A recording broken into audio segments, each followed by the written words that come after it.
dia. Já saiu o nosso pequeno, grande exército. De repente fiquei sem família. Então, conhecem todos o Porto? Porto, a cidade. Mais ou menos. Mais ou menos? Podem expressar-se. Mais ou menos. Conhecem a Ponte da Rábida? Podemos dizer que em termos de trânsito, de circulação, não sendo a ponte mais simbólica, porque essa é a ponte Luís I, mas a ponte de circulação rodoviária é sem dúvida aquela que é mais utilizada e mais conhecida, sem dúvida alguma. A que fica mais próximo da Foz do Rio. Conhecem a Ponte da Rábida? Então, eu se pudesse mudar o nome da ponte, eu mudava o nome da ponte. E chamava-lhe a Ponte do Dilema. E a sério, há muitos anos atrás, eu acho que estudava no secundário, eu acho que escrevi um poema sobre essa ponte e chamei-lhe Dilema. Porque eu sempre passo nessa ponte, tenho efetivamente um dilema. E queria que começássemos a nossa meditação com esta imagem. É mais fácil para quem conhece a ponte e quem conhece a vista da ponte. Eu esforcei-me, tentei com o Levi fotografar, eu abrandar o carro e ele fotografar. Tentei ontem com a Diana. Não fica fácil. Não dá para andar ali a pé, não é fácil. Mas quem conhece a ponte, realmente o meu dilema é antigo. Eu não sei para que lado é que eu hei de olhar. Porque a vista para a cidade, quer para o Jardim do Morro, para a Serra do Pilar em Gaia, quer para a Ribeira de Gaia, Ribeira do Porto, é belíssima. O rio, aquelas casas, a vista é fantástica. Mas para o outro lado temos a Foz, temos agora até a Marina de Gaia, e a Foz, o fim do rio, o pequeno estuário do Douro, que abre ali um pouco, e o mar sem fim. Quem passa ali, eu acho que é fácil, se for muito concentrado, eu não quero aqui fazer apelos a distrações no trânsito, mas é fácil nós ficarmos na dúvida para que lado é que olhamos. E dependendo também do horário, já estou aqui a aprofundar mais, mas dependendo do horário, se for ao fim da tarde eu tendo a olhar mais para o lado da Foz, porque a vista fica realmente com uma luz deslumbrante, e também depende em que sentido é que eu vou. Mas eu tenho realmente um dilema quando passo na Ponte da Rábida. Eu gostava que a ponte mudasse de nome, não sei porque é que se chama Ponte da Rábida, mas não vai mudar de nome, certamente. Mas queria que ficassem com este dilema: para onde é que eu hei de olhar? Para que lado é que eu hei de olhar? Para que paisagem bonita, bela, para que beleza é que eu hei de olhar? Para onde é que eu dirijo os meus olhos e o que eu contemplo? Queria recordar o nosso desafio de ler a carta várias vezes durante a série, a Carta da Alegria. Durante estas próximas semanas, lerem uma carta pequenina, ler a carta várias vezes, dá saúde e alegria. Saúde não sei se dará, não é? Mas saúde da alma e alegria dará certamente. Alegria dará certamente. E relembrar então que cada semana há uma palavra diferente, que é partilhada com antecedência e que tem o intuito de chamar a nossa atenção para o texto e servir de antecipação e de introdução. Já considerámos 3 palavras e 3 textos. A primeira palavra foi todos, num chamado à alegria destinado a todos, um convite à alegria destinado a todos nós. A segunda palavra foi afeto, e observámos o relacionamento de afeto, de amor entre Paulo e a igreja em Filipos, e que é um relacionamento de amor baseado e fundamentado num amor maior. Então aponta para esse amor maior, o amor de Deus em Jesus Cristo. E a última palavra foi defesa, e foi-nos feito um convite à alegria de ver Jesus anunciado e o seu reino expandido. Ver o seu reino avançar e alegrar-nos com isso, também através da nossa participação, do nosso serviço e da nossa defesa do Evangelho. Não só a defesa de Paulo, mas também um apelo à nossa participação. A nossa palavra hoje é dilema. A nossa palavra hoje é dilema. E o título que eu dei à nossa pregação esta manhã é Uma grande convicção e um dilema. Uma grande convicção e um bom dilema. Até podíamos dar outro título. Quando morrer é viver, fica difícil escolher. Quando morrer é viver, fica difícil escolher. Mas vamos manter o primeiro título, uma grande convicção e um dilema. E logo no título, nós temos algo significativo a considerar. Uma grande convicção e um dilema. Certezas e dúvidas, juntos. Nós, como crentes, como crentes em Jesus, como povo de Deus, nós somos chamados a ter grandes certezas, inabaláveis convicções. Somos chamados a ter a mesma convicção de Paulo. Jesus ressuscitou, como abrimos o culto e como já consideramos. Somos chamados, não só a esta, mas a várias convicções. A palavra que temos nas mãos, não tendo sido escrita com a mão de Deus, é como se estivesse escrita pela mão de Deus, porque é a sua voz, a sua palavra. Nós somos chamados como crentes a inabaláveis convicções. Aquilo que, para quem está de fora, olha para a religião e chama de dogma. Nós somos chamados a inabaláveis convicções que firmam e seguram a nossa fé, que seguram a nossa vida. Mas, ao mesmo tempo, não nos livram de algumas dúvidas. Ou quer dizer, de muitas dúvidas. Até autênticos dilemas. Eu quero crer que algumas convicções nos trazem grande esclarecimento e o fim de muitas dúvidas. Mas há outras convicções que, quanto mais se solidificam e fundamentam, maiores dúvidas e dilemas nos trazem. É certo que Jesus nos traz a grande convicção e certeza de salvação e acaba com todas as dúvidas nesse aspecto. Mas é certo que Jesus ser tão bom e tão belo e o Salvador nos traz uma grande dúvida. Eu fico ou vou já? Esse era o dilema de Paulo. Vamos ao texto, vamos à palavra. O David terminou no versículo 18, capítulo 1, Filipenses 1. Versículo 19 a 26 é o nosso texto. O versículo que o David encerrou é o 18 e eu vou relê-lo porque ajuda aqui na sequência da leitura. Filipenses 1, 18. E vamos ler até ao 26.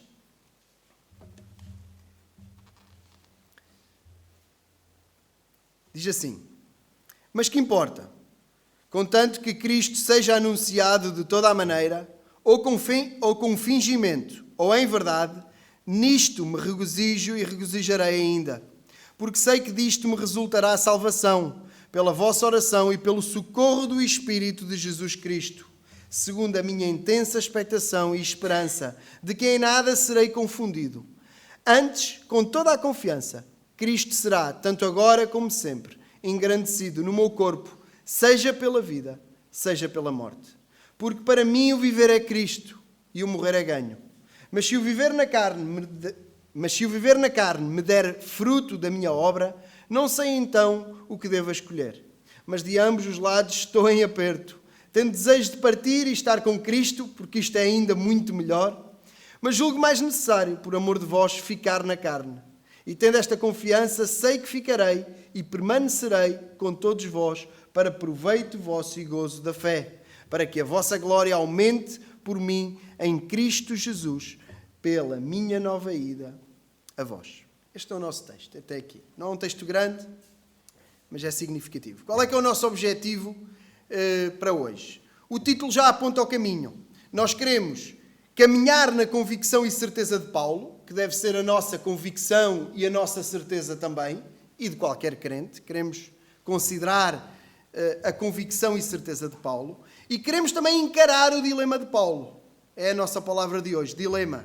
Queremos compreender o que é que está envolvido neste dilema e queremos, ao perceber este dilema, queremos também aplicá-lo à nossa vida e à nossa jornada na fé, à nossa carreira na fé.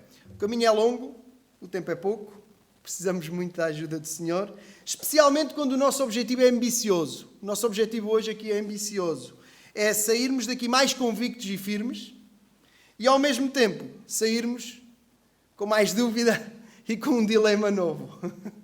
Então, abracemos aqui a dificuldade que temos pela frente, mas mergulhemos no texto. E já oramos, já pedimos ajuda ao Senhor, mas continuamos a pedir que, pelo poder do seu Espírito, Ele nos alimente pela sua palavra, que Ele faça isso em nome de Jesus, que Ele faça isso para a nossa bênção, para o nosso crescimento.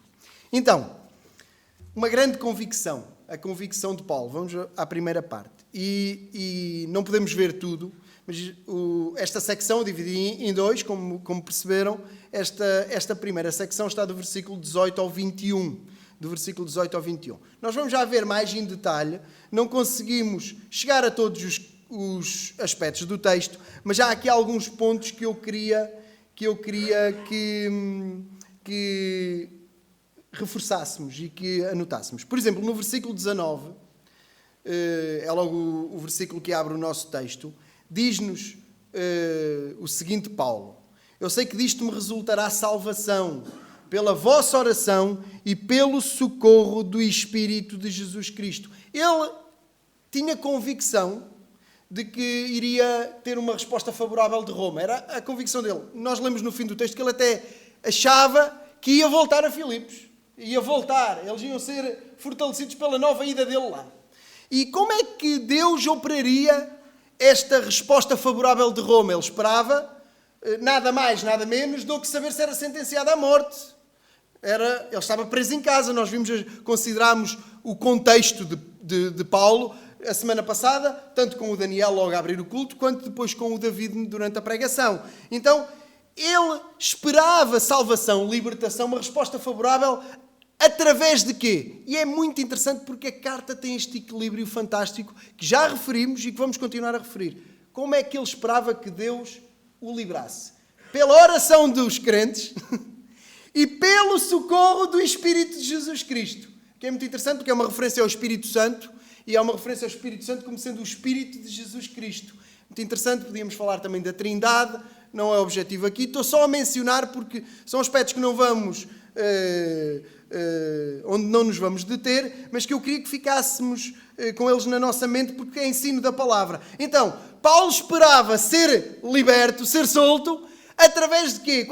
Qual era o meio? Quais foram os meios que Deus disponibilizou e pré-ordenou para esse acontecimento? A oração dos santos, ou seja, a participação do povo de Deus. Já falámos esta manhã no culto sobre a oração e sobre como Deus responde às orações. Por outro lado, sabemos que o poder não está em nós, o poder não está naquilo que nós fazemos, que nós não fazemos, que nós pensamos, que nós não pensamos, que nós pedimos, que nós não pedimos. Em última análise, nós dependemos sempre. Sim, é bom depender uns dos outros, e isso é que é ser igreja. Mas nós, em última análise, dependemos daquele que é o cabeça da igreja. Dependemos de Jesus, dependemos de Deus, dependemos do Espírito Santo. Então, Paulo esperava pelo socorro da igreja, através da oração, e mais do que tudo, pelo socorro do Espírito de Jesus Cristo, pelo socorro do Espírito Santo. O que é que isto nos traz? Traz-nos sempre o equilíbrio fantástico que está nesta carta. Operai a vossa salvação com temor e tremor, sabendo que é Deus que efetua. Nós somos chamados a confiar, a fazer a nossa parte e ao mesmo tempo confiar que aquele que começou a obra a aperfeiçoará até o dia de Jesus Cristo. Nós somos chamados a lutar pela alegria e ouvimos o mandamento, alegrai-vos, mas somos chamados também a reconhecer que esse sentimento não está no nosso domínio. Então pedimos ajuda a Deus pelo seu Espírito que nos mostre mais de Jesus. E esse equilíbrio entre responsabilidade humana e soberania de Deus é perfeito nesta carta. Aparecem as coisas quase sempre juntas. Não tinha mal nenhum se aparecesse separado, mas aqui é bonito que aparece tudo junto. E então quero até brincar com o tema da nossa série e da carta. Não é brincar falando a sério, que realmente torna-nos a vida alegre. Quando nós percebemos que na vida nós temos uma parte ativa e somos responsáveis por fazer a nossa parte, e torna-nos alegres se fizermos isso sabendo que, fazendo a nossa parte, descansamos naquele que nunca deixa de fazer a sua, que é o soberano Deus. Este é um ponto importante. O outro ponto que eu queria tocar também, antes de avançarmos concretamente para a convicção de Paulo, é o que está no versículo 20. Ele continua a explicar como espera sair daquela situação, segundo a minha intensa expectação e esperança, de que em nada serei confundido. Ou seja, eu não serei confundido, mesmo diante do rei, do imperador, mesmo diante das autoridades, tenho eu que dizer, seja o que for, eu conto com as vossas orações, conto com o auxílio do Espírito, eu não serei confundido. Antes, continua o versículo 20, com toda a confiança, Cristo será, tanto agora como sempre, engrandecido no meu corpo, seja pela vida, seja pela morte. Nós vamos já lá, mas aqui o que eu quero referir, porque não vamos aprofundar, é a questão no meu corpo. No meu corpo. Cristo será pelo meu corpo, no meu corpo, será engrandecido, quer eu viva, quer eu morra. Isto é uma dimensão importante da fé, porque nós temos tendência a engavetar a fé em blocos de tempo, em áreas da nossa vida e depois em áreas do nosso ser. Ou seja, tudo o que diz respeito à alma diz respeito à fé. O que diz respeito ao coração é complicado, porque essa coisa dos sentimentos, Deus parece que nem tem mão. Nem eu, nem Deus, nem ninguém. É incontrolável. A carta não aponta para aí. Está-nos a falar de um sentimento que é a alegria e, ao que parece, a fé tem tudo a ver com ela. E depois, quando toca ao corpo, então aí é que, em algumas coisas muito escandalosas, a fé até tem a ver e a religião até pode pôr regras. Noutras, o meu corpo é o meu corpo, não é?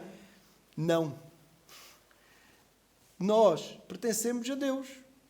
Como diz Paulo aos Tessalonicenses, é corpo, alma e espírito. Pertencem a Deus. E Paulo, pelo seu corpo, ia engrandecer. Claro, está a falar da partida, a eventual partida, ele está diante da morte, está num contexto de prisão, então não dá, ele está mesmo preso, o seu corpo está preso. Mas nós devemos assinalar este ponto, no meu corpo. Então, todo o nosso ser deve ser convocado e nada deve ser separado. Tudo deve ser convocado, tudo o que somos, para o engrandecimento e a glória de Jesus. Grande convicção de Paulo, qual é? Cristo. Podemos dizer assim, qual é a grande convicção de Paulo? Cristo, eu espero que seja a mesma convicção que tu tens. Cristo. Esta é a maior convicção de Paulo, Jesus Cristo. E não é um exagero meu, eu sou um bocado exagerado, particularmente até a falar, sou muito enfático. Isso tem coisas boas, também tem desvantagens. Mas aqui não é um exagero meu. A grande convicção de Paulo é mesmo Jesus Cristo. Essa é a maior convicção da vida de Paulo. O melhor de tudo. O princípio, o meio, o fim de todas as coisas. A causa, o propósito, o motivo de todos os dias, de todas as palavras, todas as decisões e ações de Paulo é Cristo. Jesus é maior. Jesus é superior. Jesus é melhor que tudo, que todos e que todas as coisas ou circunstâncias. Paulo podia dizer, nele estou contente. Nele estou satisfeito. Viver é igual a Cristo. Ele acabou por dizer isso. Viver é Cristo. Está no versículo 21. E tal convicção resulta num desejo expresso, com total certeza e confiança. Ele tem o desejo de engrandecer Cristo, de glorificar a Jesus. E ele expressa esse desejo com uma total certeza e confiança. Ele quer dar glória a Jesus. Quer fazer Jesus conhecido. Quer que Jesus seja querido, seja confessado como Senhor e Salvador. Fosse qual fosse a circunstância. E sabemos que as circunstâncias de Paulo, voltamos a repetir, não eram nada fáceis. Na altura que ele escreveu a carta, ele estava preso. Mas fosse na vida, ou mesmo diante da morte. Cristo, Cristo, Cristo. Nós lemos no versículo 20, na segunda parte. Antes, com toda a confiança, Cristo será tanto agora como sempre engrandecido no meu corpo, seja pela vida, seja pela morte. Esta secção, nós podemos olhar para estes versículos e rapidamente fazer frases resumo. Versículo 18. Alegria ao ver Cristo ser anunciado. O tema que o David abordou a semana passada. Versículo 19. Confiança no socorro do Espírito de Jesus Cristo. Versículo 20. Esperança nele de não ser confundido. Antes, ser motivo de engrandecimento e de glória de Jesus Cristo. Seja pela vida, seja pela morte. Versículo 21, o grande resumo. Viver é Cristo. Tudo na vida é Cristo. Até o morrer é ganho. Não há lugar a revoltas. Não há lugar a insubmissão caso aquilo que se tem por expectativa não aconteça. Na realidade, se morrer, até lucrei. Não estou a contar com isso. Não estou a contar com isso, até tenho expectativa de voltar a vós. Mas viver é Cristo de tal forma que morrer, em vez de ser uma perda, será um lucro, será um ganho. Morrer é ainda melhor. É viver com letra grande. É viver a sério. É ter Jesus mais perto. É estar com Cristo, o que ainda é muito melhor, na linguagem do versículo 23. Morrer é estar com Cristo, o que é ainda muito melhor. E quando há esta firme e tão grande convicção e confiança, é difícil perder a alegria. Quando há este contentamento e satisfação em Jesus, nenhum ladrão consegue facilmente roubar a alegria. Há muitos ladrões para a alegria. A carta vai falar sobre alguns. A religiosidade é um deles. Há muitos ladrões perto para nos roubar a alegria. E há momentos, muitos, que a perdemos mesmo. Mas com este contentamento e satisfação em Jesus, não é fácil, não é com facilidade que um ladrão chega e pega a alegria. Há momentos que ele a pega mesmo. São muitos ladrões a roubar-nos a alegria. Podemos sempre recuperá-la em Jesus. O chamado à carta é esse. Mas se a convicção e o contentamento em Jesus, a satisfação em Jesus, esta convicção for firme, não é com facilidade que um ladrão virá e roubará a alegria. Pelo contrário, esta convicção e confiança, esta certeza, repleta de alegria e de alegrias, gera até dúvidas e mesmo um dilema. Este é o nosso próximo ponto. Ao contrário de estarmos já à mercê de um ladrão que rapidamente passa como um carteirista e rouba a alegria sem notarmos, com uma tal convicção não é fácil a alegria ser tirada. E pelo contrário, as alegrias serão tão abundantes que se podem transformar num autêntico dilema. É aqui que o segundo título que eu dei à mensagem ajuda. Quando morrer é viver, fica difícil escolher. Quando há alegria de todos os lados, fica difícil escolher. Quando a paisagem é bonita dos dois lados, fica difícil escolher. Vou voltar aqui às pontes. Na Ponte Dom Luís, a Ponte Luís I até é mais conhecida, aquela ponte de ferro maravilhosa. Dá para passar a pé, dá para tirar fotografias bonitas, mas as fotografias são sempre para o lado esquerdo, quem vai em direção ao Porto. Não há dilema nenhum. Para o outro lado, o rio é sombrio. Não há dúvida nenhuma, só se olha para a esquerda. Eu nunca vi nenhum casal de namorados a tirar fotografias. Bem, neste momento são tantas centenas de pessoas em cima da ponte que já vi realmente pessoas a tirar fotografias até para o chão. Mas, uma à parte, que nós não estamos no Porto, estamos em Partilhó, quando a discrepância é total, não há dúvida nenhuma, nós olhamos para o lado mais bonito. Mas quando as alegrias são tantas, quando a convicção do presente e do porvir é clara, quando há alegria de todos os lados e estamos completamente cercados, fica difícil escolher. Fica difícil escolher. Isto leva-nos ao dilema de Paulo e ao segundo texto. Leva-nos ao segundo texto, que está do versículo 22 ao versículo 26. Nós vamos já lá, podem ir olhando para o texto. Também queria aqui salientar alguns pontos que podem depois não ficar assinalados quando eu falar do dilema. O versículo 22 diz que ele não sabe o que deve escolher. Ele coloca aqui quase como se fosse possível, como se ele tivesse a observar a vida dele e o destino dele assim de fora, e quase como se, em hipótese, fosse possível tomar uma escolha, tomar uma decisão. Então ele diz, eu não sei o que devo escolher, no versículo 22.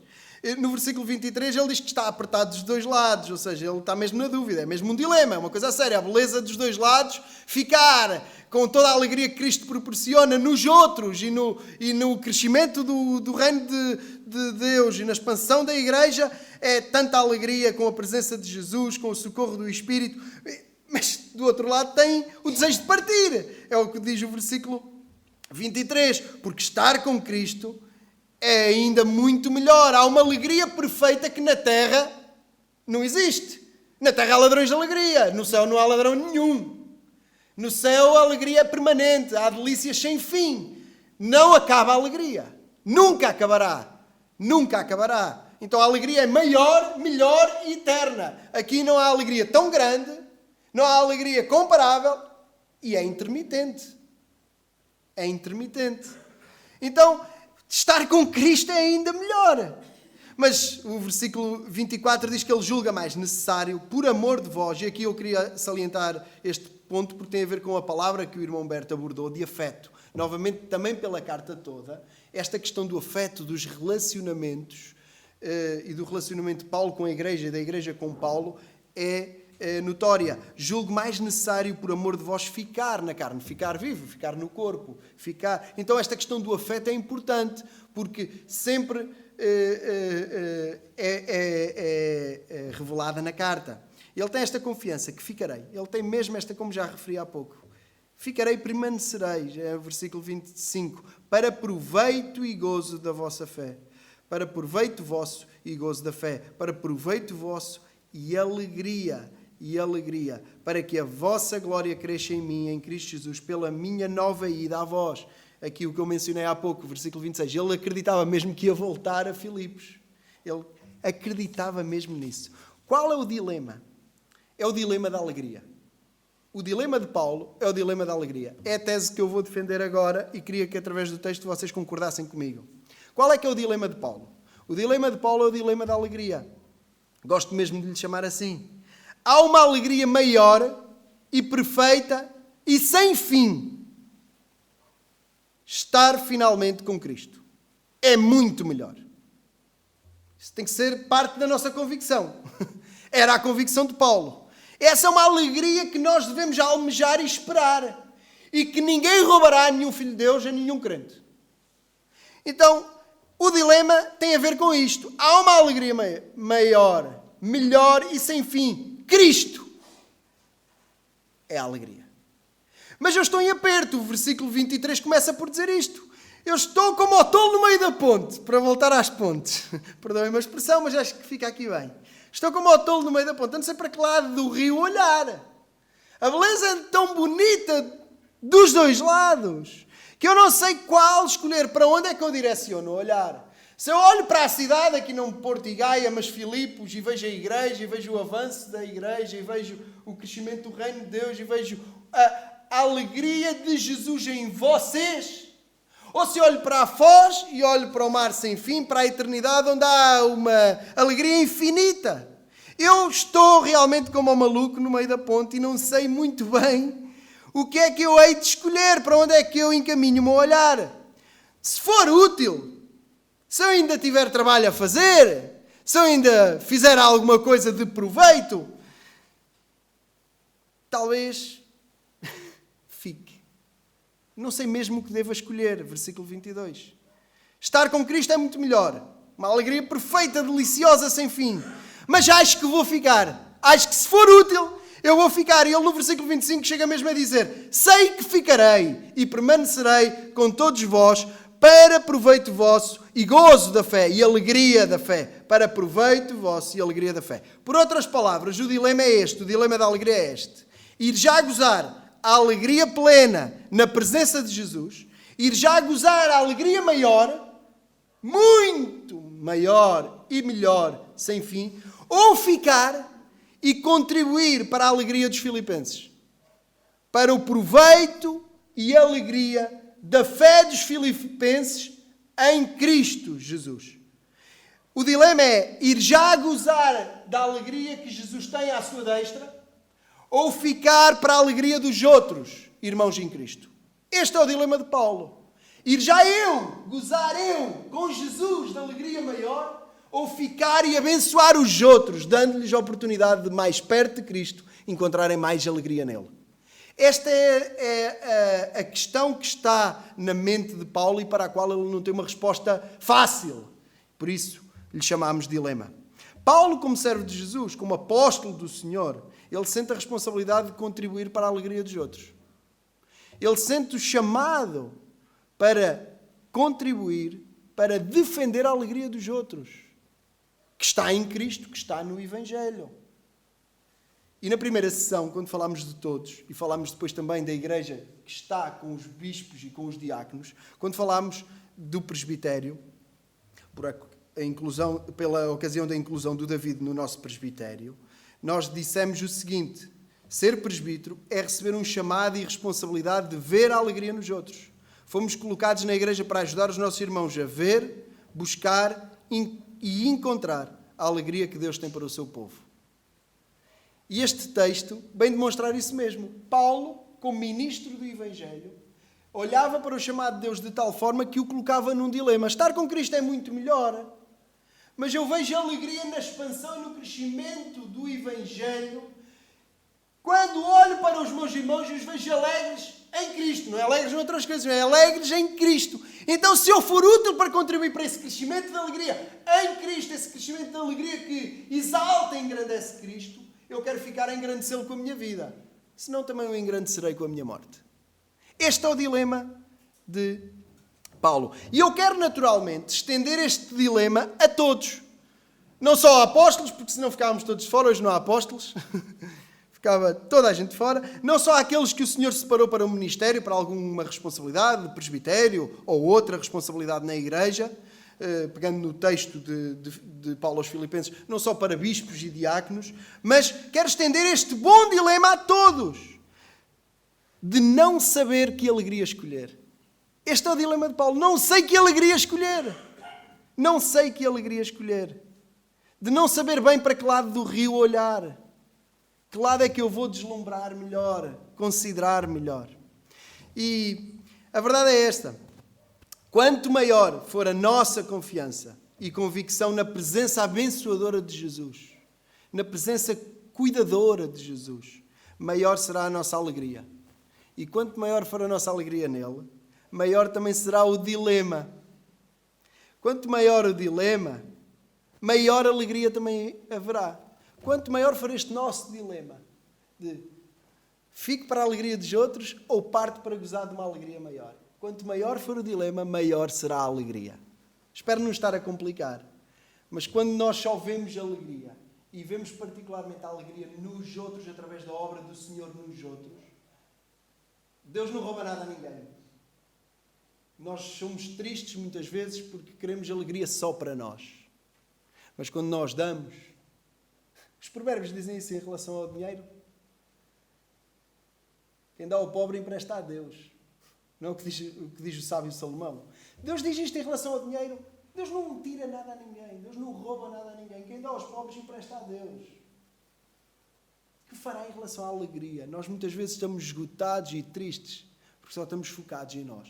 Quando nos rodeamos dos outros, e dos outros particularmente no contexto da igreja, mas aqui outros às vezes até podemos fugir fora do âmbito da fé e ampliar a tudo a nossa vida.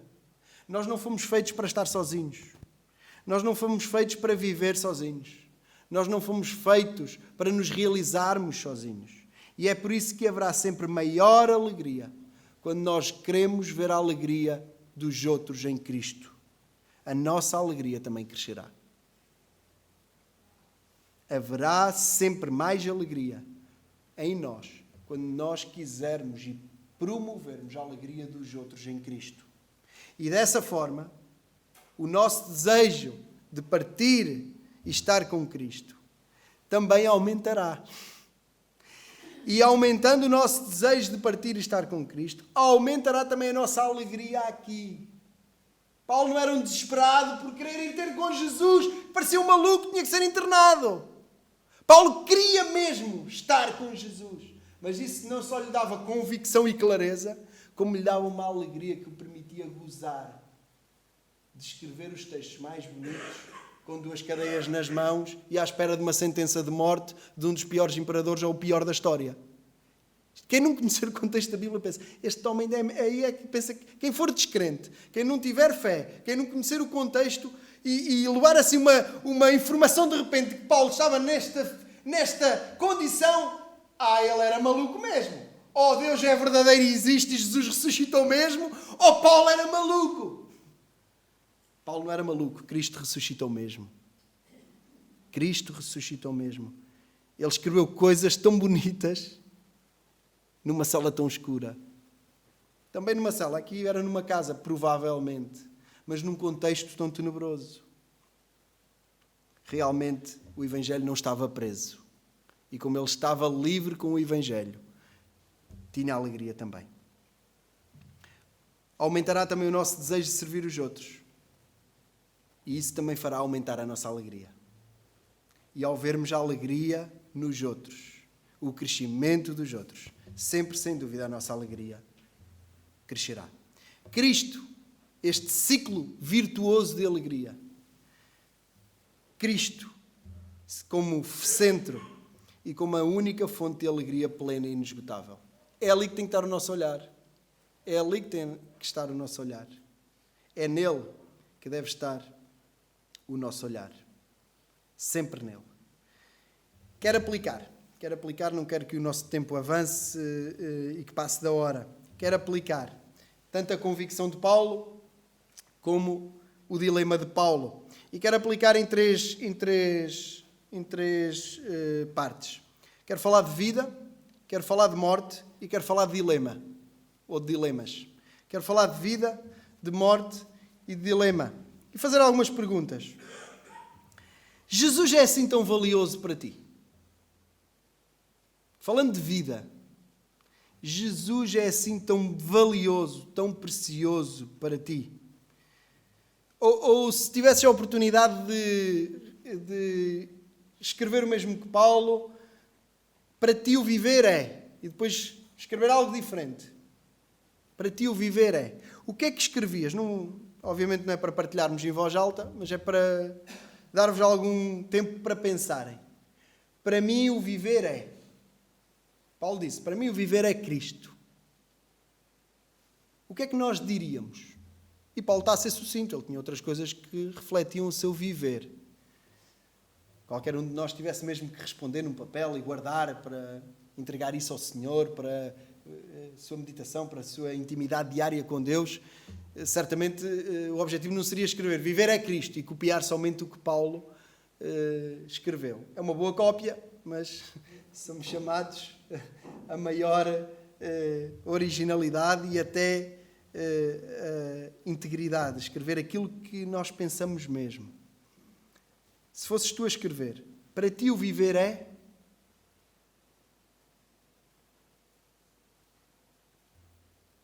Tu és alegre?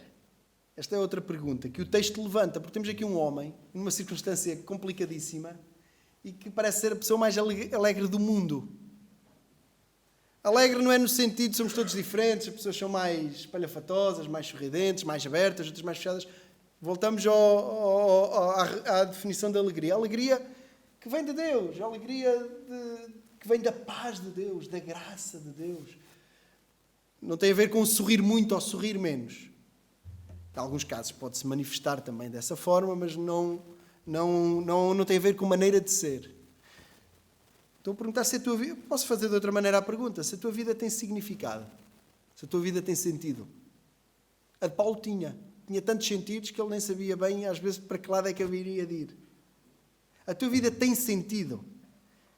É uma vida alegre. Queria que, em relação à vida, nós ficássemos com isto na nossa mente. Porque muitas vezes olhamos o texto, só consideramos os aspectos teológicos, explicamos aquilo que teologicamente às vezes pode parecer difícil, vamos a outro texto, e às vezes falta-nos parar para responder às perguntas que o texto nos faz. Porquê é que eu não vivo de uma forma parecida? Não sou Paulo, nem quero ser. Mas porquê é que não há mais semelhança? Para ti o viver é? Responde em casa, é um bom exercício. Sobre a morte, sobre partir, vamos mudar radicalmente. Sobre a morte, sobre partir, porque está no dilema implícito a vida e a morte. Sobre a morte. Eu tenho dito isto ao longo dos anos várias vezes, mas quero repetir. O mundo não nos ensina a viver. Nem tem interesse nenhum nisso. O mundo ensina-nos a viver mal. Quando muito, se não for uma influência neutra, é na maior parte das vezes ou tendencialmente uma influência negativa. O mundo não nos ensina a viver. A igreja deve ser um espaço, assim como a família, e como outros espaços, o espaço da amizade, por exemplo, deve ser um espaço, e a igreja, acima de tudo, deve ser um espaço onde nós nos ajudamos e ensinamos e instruímos uns aos outros a viver. Somos desafiados a isso. Até no limite, não só através das palavras e do ensino e do encorajamento, mas no limite até a levar as cargas uns dos outros, a tornar a vida dos outros mais fácil e possível. O mundo não nos ensina a viver. A igreja deve ser um espaço onde aprendemos a viver. Mas mais do que isso, se o mundo não nos ensina a viver, o mundo nunca nos ensinará a morrer. O mundo finge que nós somos eternos. O mundo tenta, assim, uns rasgos, podemos chamar-lhe de orgulho, também podemos chamar de amnésia, porque as pessoas morrem, todas. O que é que se discute em ciência? De vez em quando, o cientista descobriu que agora a fórmula da juventude está mais perto e mais isto e mais aquilo, para alimentar uma coisa que toda a gente já percebeu que não é possível, não vai acontecer. Nós não somos eternos. Nós somos pó, vapor. E nós morremos e partimos. E é bom que a vida vale a pena. E é bom que estejamos prontos para partir, já chegaremos lá. Mas O mundo nunca te ensinará a morrer. E eu creio que a igreja, se é um espaço onde nós devemos aprender a viver, a igreja é o único sítio no mundo onde nós podemos aprender a morrer. E muitas vezes também na igreja podemos viver alienados, com tanta influência de fora, não é por mal, é só por rotina. Que também quase que fingimos que somos eternos. Nós não somos eternos, nós vamos morrer. Nós vamos morrer. Vamos partir. Essa é a realidade. Então nós devemos, sem dúvida alguma, enquanto igreja, enquanto comunidade, por causa do amor que nos une, o amor de Deus e o amor fraterno entre nós, nós devemos realmente ajudar-nos uns aos outros a partir. Claro que ninguém quer partir assim, assim de ânimo leve de qualquer forma. Claro que não. Mas isso é um aspecto. Outro aspecto é isso. Bloquear-nos de tal forma que nós nem possamos falar sobre o tema e nem nos ajudemos a isso. E não é algo só que uma pessoa que não tem fé tem que considerar. Prepara-te para te encontrares com Deus. Nós temos que nos preparar a nós mesmos de que um dia vamos partir. E é óbvio que a qualquer momento para a semana pode um dos meus filhos partir. Pode um jovem qualquer da nossa igreja partir.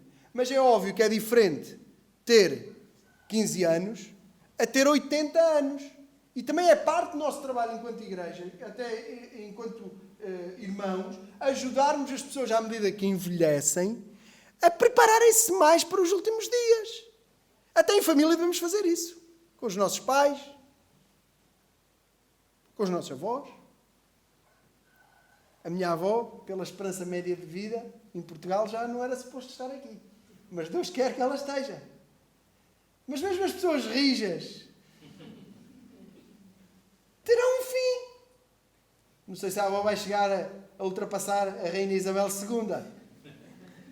Tem fibra para isso. Mas pode não chegar aos 96.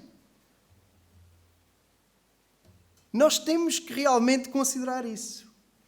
Nós vamos partir. Sobre a morte ainda queria avançar para um outro tema. Eu queria falar da eutanásia. E falar da eutanásia por dois motivos. Em primeiro lugar, porque foi colocada uma pergunta na caixinha lá atrás sobre a eutanásia. E queria agradecer em primeiro lugar a pergunta, a questão. Não era bem uma pergunta, era um estímulo a falarmos sobre a eutanásia, sobre outros temas também que estavam lá no papelinho, que tinham a ver com as questões de saúde e de ciência. Vamos ficar pela eutanásia para não me perder. Então quero agradecer a pergunta, quero estimular-vos, quem tiver dúvidas, perguntas ou sugestões, pode colocar lá na caixinha. E em segundo lugar, quero falar também sobre o assunto, porque neste texto, se há texto que pode, de alguma forma, tocar o tema, este é um deles. E o meu objetivo não é de todo falar muito sobre o tema, não é esse o nosso propósito, apesar de ser um tema da ordem do dia, mas não queria deixar o tema de lado. Numa outra circunstância, até fora de um ambiente de culto, até podemos organizar algo mais estruturado sobre o tema e até podemos socorrer-nos não só da questão da escritura e dos textos, e podemos socorrer também, até porque temos pessoas preparadas na igreja para isso, da Sara, por exemplo, e de outras pessoas que, no que toca aos cuidados médicos e de saúde, podem nos esclarecer sobre várias coisas que às vezes são ditas e não correspondem bem, ou que nós não conseguimos compreender bem quando são ditas na televisão, por exemplo. Isso pode ser feito noutra altura. Neste momento queria falar-se sobre a eutanásia e dizer duas coisas. Eutanásia, estamos a falar de uma pessoa que, só muito rapidamente, uma pessoa que decide morrer. Decide acabar com a sua vida. E a eutanásia tem a ver com esse procedimento acontecer, não através de um suicídio, porque essas pessoas muitas vezes nem sequer o conseguem praticar, mas a pessoa ser medicamente assistida nesse processo, ser um profissional de saúde, a pôr fim através de um químico, à vida daquela pessoa ou de outra forma. Sucintamente, acho que deu para quem não está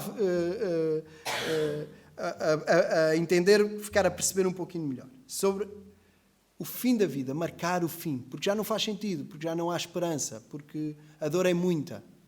E não podemos relativizar os motivos, nem a dor, porque isso é um caminho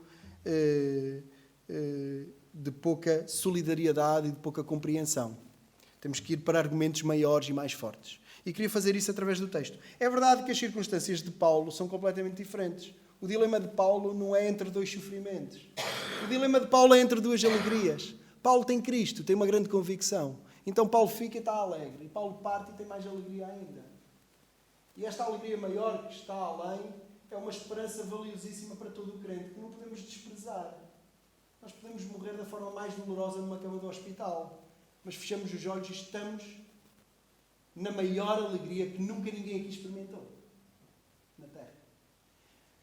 Num contexto de eutanásia, por norma, apesar de nos países onde isso já se liberalizou, há jovens com saúde a querer fazê-lo, esse é um caminho perigoso. Mas num contexto de eutanásia, normalmente as pessoas estão entre duas dores, não é? Entre duas alegrias. Elas têm tristeza aqui e acham que acaba tudo depois. E vejam como a religião e a sociedade têm que estar ligadas. Porque quando nós temos uma sociedade que não acredita em nada depois da morte, nós achamos que estamos a livrar a pessoa de um sofrimento quando não pensamos que todo o sofrimento aqui é incomparável com os sofrimentos já além. É que uma pessoa que sofre no hospital está a sofrer muito, mas está a sofrer pouco comparado com o que vai sofrer. Eu estou completamente à vontade de dizer isto aqui, até hoje que nem temos visitas nem pessoas de fora. Não o diria da mesma maneira. Se tivesse aqui alguém descrente, seria mais cuidadoso. Mas só pessoas, estamos aqui só pessoas da fé. Então nós muitas vezes esquecemos. Até usamos coisas que nos atenuam a nós, mas não tem nada a ver com a realidade. Pelo menos não sofreu a partir. Não sofreu. A vida aqui era a graça comum de Deus dada a todos. Sol, respiração, dor, mas existência. A vida depois será uma morte e um sofrimento sem fim. Então, isto para calibrarmos o tema. Depois quer dizer que sobre a eutanásia, apesar de Paulo ter circunstâncias diferentes e dele ter esperança e normalmente nesse contexto haver dor e dor, tristeza, tristeza e não alegria, alegria, a realidade é que o texto cruza-se na medida em que temos Paulo como se ele pudesse decidir. Como se ele estivesse num contexto em que pudesse, se eu puder escolher e desligar a máquina, se eu puder partir e estar com Cristo. E é muito interessante porque, apenas focar 2 pontos, é muito interessante porque neste texto, que Paulo aparentemente pode escolher, e não estamos a falar entre escolher entre o sofrimento e a inexistência, estamos a falar entre escolher entre a alegria e a alegria melhor. É interessante que Paulo acaba por tomar uma escolha, apesar do dilema, que é ficar. Num texto em que Paulo até pode escolher entre a alegria e uma alegria muito melhor, Paulo até decide ficar. E decide ficar porquê? Porque a morte nunca é algo individual. Quero roubar a frase que o David me partilhou comigo quando falámos sobre este assunto. A morte nunca é uma questão individual. Nunca. Nunca. E triste é a sociedade que não percebe isto. Nós existimos para fazermos companhia uns aos outros e para protegermos uns aos outros. Nós existimos para proteger qualquer pessoa que não conhecemos. Por isso é que se a virmos deitada vamos a correr ajudar. E por isso é que se ela quiser fazer uma estupidez, nós tentamos ajudar para que não faça. E esperamos que se um dia cairmos na loucura, alguém faça o mesmo connosco. Isso é que é uma sociedade. Quando falamos de valores cristãos, quando compreendemos a realidade além daquilo que é tangível, além daquilo que é a vida aqui na Terra, então a nossa clarividência tem que ser muito maior. Porque a eutanásia não acaba com nada, só começa. Então, a morte nunca é uma questão individual. Em primeiro lugar, por causa dos outros. Nós existimos por causa dos outros. Se não fosse o meu pai e a minha mãe, eu não estava aqui. Se não fosse a minha avó, a minha mãe não estava aqui. E se não fosse os pais da minha avó, nem estava aqui a minha avó, nem estava aqui o meu tio Manuel. E se não fosse eu, não estava o Cuca lá em cima com a Priscila e com o Gabriel. E se não fosse eu, não estará aqui pessoas da minha família que eu nunca vou conhecer. Os meus netos. Se Cristo não vier antes, isto que vai acontecer. Eu serei esquecido. Eu não sei quem é o meu trisavô. Nem sei o nome. Se perguntar à minha avó, ela sabe. Já é mais próximo de mim, não me diz nada. Vão-te esquecer de mim. Mas só existem por minha causa. Por causa dos outros. Nós existimos para isso. Nós existimos por causa dos outros e para os outros. E os outros têm esse compromisso connosco também. Somos todos parte da mesma sociedade, parte do mesmo habitat. Em segundo lugar, e aqui apelar aos valores cristãos, por causa de Cristo. Olhem o texto. Não só porque Paulo acaba, por causa dos outros, escolher ficar. A morte não é uma questão individual. Se fosse uma questão individual, ele dizia, estar com Cristo é muito melhor, porque eu vou saber da vossa alegria. Eu já embora. tenho uma melhor à minha espera. Mas a morte nunca é algo solitário. É algo que tem a ver com os outros. Então eu fico. Mas olhem o que é que ele diz sobre a morte. Contanto, deixa-me ir ao texto para não dizer asneiras.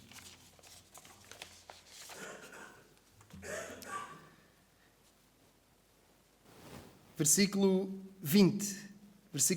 Segundo a minha intensa expectação e esperança, de que em nada serei confundido, antes com toda a confiança, Cristo será tanto agora como sempre, engrandecido no meu corpo, seja pela vida, seja pela morte. Por causa de Cristo, é suposto que a nossa morte engrandeça a Cristo, engrandeça a Deus, glorifique a Deus. Então, se num sentido de sociedade, para crentes e descrentes, nós devemos olhar para os outros, num sentido dos valores cristãos e da nossa fé, a morte tem que ser algo que engrandeça a Cristo, que glorifique a Cristo. E garanto uma coisa, nada engrandece a Cristo quando somos nós a querer nos colocar no lugar dele, de dizer quando é que a vida começa, quando é que ela acaba. Sim, podíamos falar de quando é que a vida começa, isso é outro tema, fica para outro texto.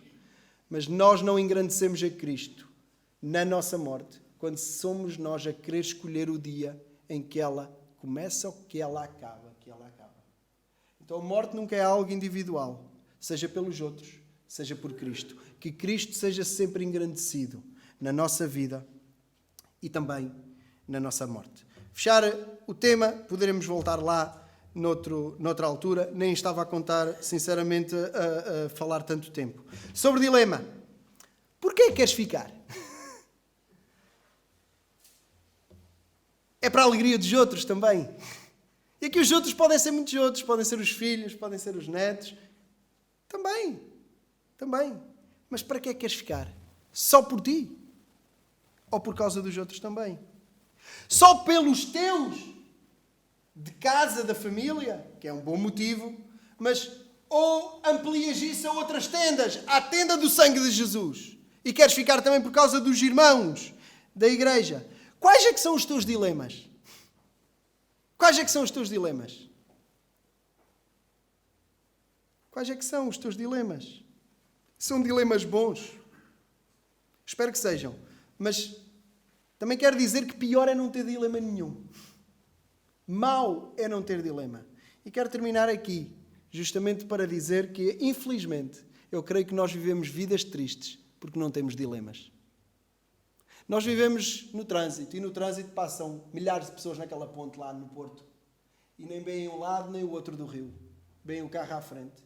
Eu não quero aqui apelar a ninguém distrair-se na condução, mas a verdade é essa. Passam na ponte, e não há beleza nenhuma. E nós somos assim na vida. Andamos e toca o despertador e vai trabalhar, e vai correr, e chega, e vai. Quando eu casar eu faço isso, e casou. E depois, quando eu tiver filhos eu faço isso, e já tenho filhos. E quando os filhos estiverem crescidos, depois os filhos estão crescidos. E vai, trabalha, e vai, acorda, e deita, e vai. Quando os filhos casarem, depois é que eu tenho tempo. E os filhos casaram, vai, e não vê nada, nunca vê a vista. Sempre ali a dar. Quando eu for reformado é que vai ser. E depois vem a reforma e nada, e continuamos sem ver a vista. E nem vemos a alegria de Deus nos outros, nem vemos a alegria que um dia teremos para nós. Mau é não ter dilema. Mau é não ter dúvidas destas. Quais é que são os teus dilemas? Que este texto, que não vai resolver os nossos problemas, mas que esse texto nos anime a andarmos mais devagar, a abrandarmos para ver a vista, a abrandarmos a vida para vermos Cristo nos outros, na palavra acima de tudo, que nos aponta para a alegria futura.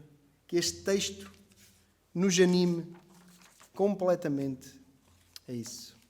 Eu ia terminar dizendo que quando morrer é viver, fica difícil escolher. E enfatizar isto. E a perguntar se já podes morrer. Não temos muitas visitas e o nosso tempo passou. Não temos visitas, não temos ninguém que possamos identificar como fora da fé. Dado que o nosso tempo se passou, eu não vou aprofundar aqui. Mas tu já podes morrer.